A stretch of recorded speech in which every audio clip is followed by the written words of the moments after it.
Welcome back, players. What have we got? Cyan on turn 13 has grown to 2 population. Let's have a look. It's now working 3 food, giving us 13 turns until growth, or we can come down here and say 16 turns till growth, but 14 turns until production. Take this off. 18 turns. I think at this stage the production is worth it. Now, around turn 3 or 4, we did find a goodie hut just here, a friendly tribe, which boosted our use of astrology. So as we can see here, that's given us a huge boost, which is quite nice. And it will also unlock the Stonehenge, which is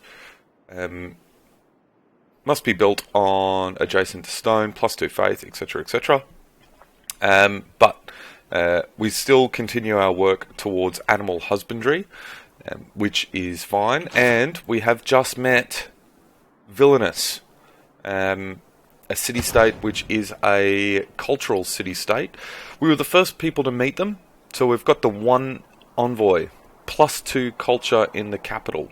They've spammed a unit, we've got our unit. We've also had a look around for our places to put our second expo. Now we still have the chocolate in range, alright? Requires irrigation, that's fine. We have also found a second luxury resource, tobacco, which means that this place here, I mean, look at these hills.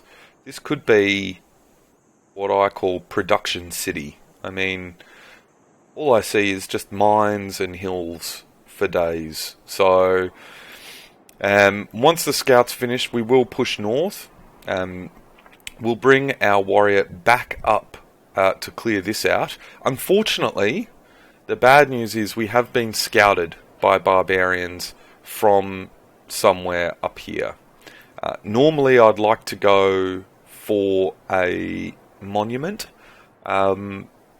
next off, just to really boost that culture, but finding Villainous has given us the equivalent, +2 culture in the capital. So that's good. That has cut down the turn for Code of Laws pretty significantly. We will be going urban planning, I suspect. +1 production in all cities, simply because we need the production.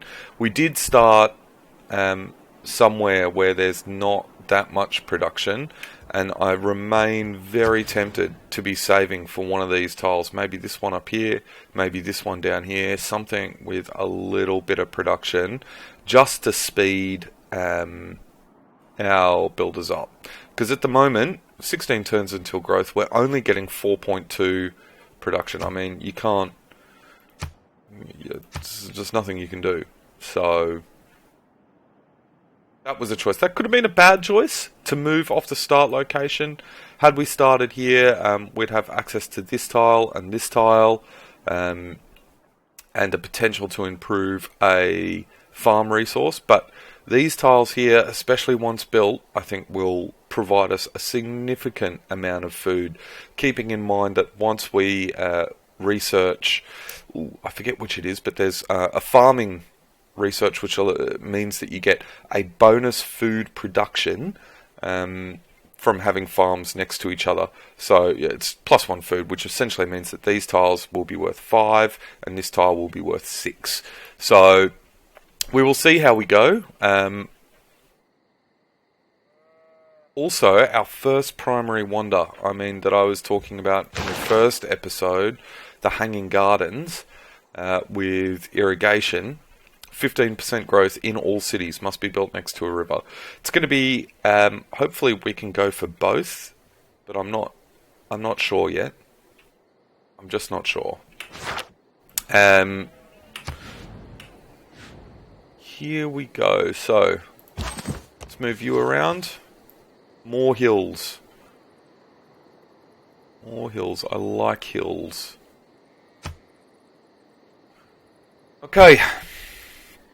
Well, our plan is to continue exploring up around here and maybe bring our warrior back for to defend against barbarians, because until such time as I can build ancient walls, my city is actually pretty damn vulnerable to barbarians, and I'd like to get a slinger out as well.